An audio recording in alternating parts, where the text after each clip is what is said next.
On 24th of April, a conference on the project The Preschool Education for Roma Children was held in Blagoevgrad municipality. One of the main goals of this project is preparing Roma children for education in local Blagoevgrad schools. The preschool is a year-long project that was started last September. It provides an interesting and positive experience combining studying and entertaining.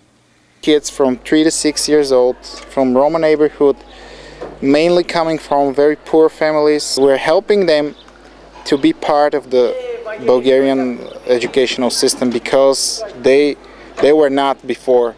Around 20 children currently participate in this project. The school works during the first half of the day. Children learn Bulgarian language and get prepared for studying in the local schools. It's not like school, but it's the most important thing is to prepare them because they doesn't know the main things, to wash, to speak right. That's the most important.